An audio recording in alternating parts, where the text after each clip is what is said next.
우시아와 요담과 아하스와 히스기야가 이어 유다 왕이 된 시대, 곧 요아스의 아들 여로보암이 이스라엘 왕이 된 시대에 부엘리의 아들 호세아에게 임한 여호와의 말씀이라. 여호와께서 처음 호세아에게 말씀하실 때 여호와께서 호세아에게 이르시되, 너는 가서 음란한 여자를 맞이하여 음란한 자식들을 낳으라. 이 나라가 여호와를 떠나 크게 음란함이니라. 이에 그가 가서 디블라임의 딸 고멜을 맞이하였더니 고멜이 임신하여 아들을 낳음에 여호와께서 호세아에게 이르시되, 그의 이름을 이스라엘이라 하라. 조금 후에 내가 이스라엘의 피를 예후의 집에 갚으며 이스라엘 족속의 나라를 폐할 것임이니라. 그날에 내가 이스라엘 골짜기에서 이스라엘의 활을 꺾으리라. 고멜이 또 임신하여 딸을 낳음에 여호와께서 호세아에게 이르시되, 그의 이름을 로루하마라 하라. 내가 다시는 이스라엘 족속을 궁일히 여겨서 용서하지 않을 것임이니라. 그러나 내가 유다 족속을 궁일히 여겨 그들의 하나님 여호와로 구원하겠고 활과 칼이나 전쟁이나 말과 마병으로 구원하지 아니하리라. 고멜이 로루하마를 젖댄 후에 또 임신하여 아들을 낳음에 여호와께서 이르시되, 그의 이름을 로암미라 하라. 너희는 내 백성이 아니요 나는 너희 하나님이 되지 아니할 것임이니라. 그러나 이스라엘 자손의 수가 바닷가에 모래같이 되어서 헤아릴 수도 없고 셀 수도 없을 것이며, 전에 그들에게 이르기를 너희는 내 백성이 아니라 한 그곳에서 그들에게 이르기를 너희는 살아계신 하나님의 아들들이라 할 것이라. 이에 유다 자손과 이스라엘 자손이 함께 모여 한 우두머리를 세우고 그 땅에서부터 올라오리니 이스라엘의 날이 클 것이미로다. 너희 형제에게는 암미라 하고 너희 자매에게는 루하마라 하라. 묵상으로 아침을 여시는 천안침례교회 여러분을 진심으로 축복합니다. 호세아의 배경은 기원전 8세기 정도로 보고 있습니다. 이 시대의 강한 왕국이었던 아람이 아수르와의 분쟁으로 인해 약해졌습니다. 북이스라엘은 아람의 수도인 다메섹을 점령하고 남동쪽의 모압을 공격해서 가장 큰 넓은 영토를 확보했습니다. 호세아서의 배경인 이 시대는 북이스라엘이 가장 전성기를 누리고 있을 때입니다. 북이스라엘은 다윗과 솔로몬의 시대와 나란히 놓을 만큼 황금기를 누리고 있었습니다. 아주 풍요롭고 평화로운 시대였습니다. 그런데 사치가 삶을 뒤덮었고 사회는 썩을 대로 썩어버렸습니다. 당연히 신앙은 타락했고 영적으로는 깊은 침체기가 찾아왔습니다. 이 세대는 하나님을 잃어버린 세대였습니다. 택함을 받은 민족임에도 하나님을 잊어버리고 우상 숭배를 비롯한 각종 범죄를 일삼기 시작했습니다.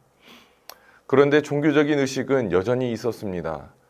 종교의식은 복을 받기 위해 행하는 기복적인 것이었습니다. 현실적이고 속세적인 복을 받기 위해 하나님을 이용하고 있었습니다. 이러한 시대에 호세아는 하나님의 명령으로 고멜이라는 여인을 아내로 맞이하여 가정을 이룹니다. 또한 명령대로 음란한 세 자녀를 맞이하게 됩니다. 이것은 결코 쉬운 일이 아니었습니다. 하나님의 부르심을 받은 선지자가 음란한 여인과 가정을 이루는 것은 정말 불명예스러운 일이었습니다. 호세아는 음란한 여인 고멜을 아내로 맞이하여 이스라엘, 로루하마, 로함미 이렇게 이남 일녀 3명의 자녀를 얻게 됩니다. 하나님께서는 세 자녀들의 이름을 직접 말씀하십니다.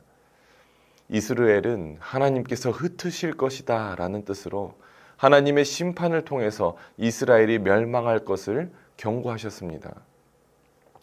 로루하마는 하나님의 긍휼을 받지 못할 것이다 라는 뜻으로 하나님께서 이스라엘 족속을 다시는 용서하지 않을 것이고 구원하지 않을 것임을 나타냅니다.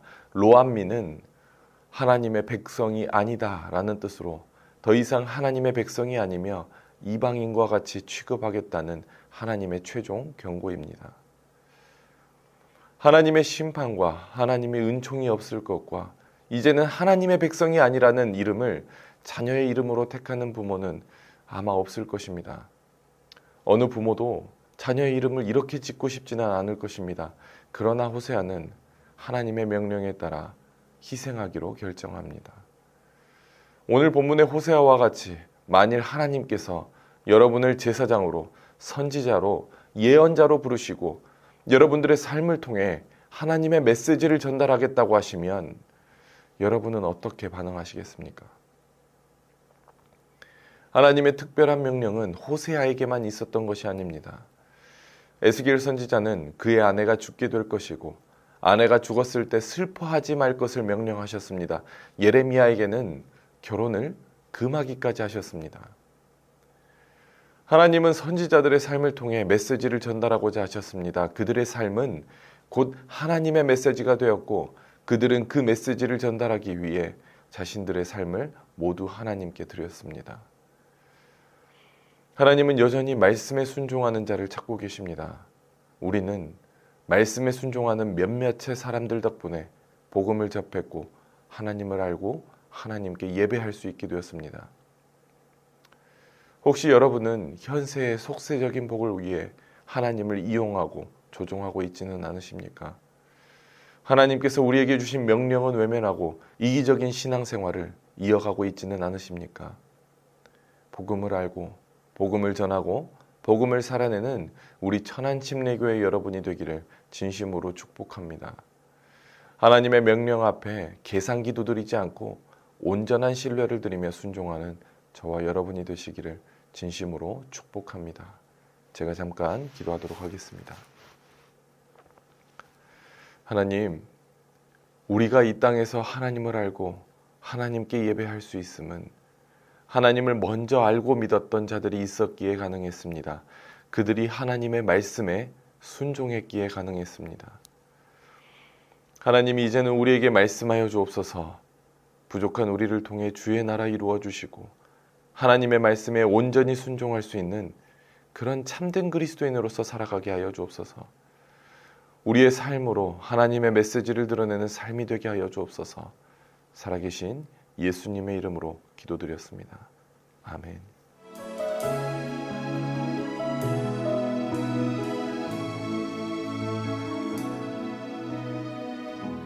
아픔 많은 세상에 주의 복음 들고 부르시 따라갑니다. 슬픔과 고통이 가득한 이 땅에 눈물을 닦아주려 어쩌면 내 삶을 전혀 돌볼 수 없을지 모르겠지만 나를 보내시고 무너진 그 땅에 내 생명 묻으소서. 주님의 나라가 세워지는 것이 나의 평생 소원. 주님의 교회가 이곳에 세워지니 마지막 호흡이 끝이 날 때까지 나는 나가리. 그날에 그토록 보고픈 주 얼굴 보니 어쩌면 내 삶을 전혀 돌볼 수 없을지 모르겠지만 나를 보내시고 무너진 그 땅에 내 생명 묻으소서.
어쩌면 내 삶을 전혀 돌볼 수 없을지 모르겠지만 나를 보내시고 무너진 그 땅에 내 생명 묻으소서.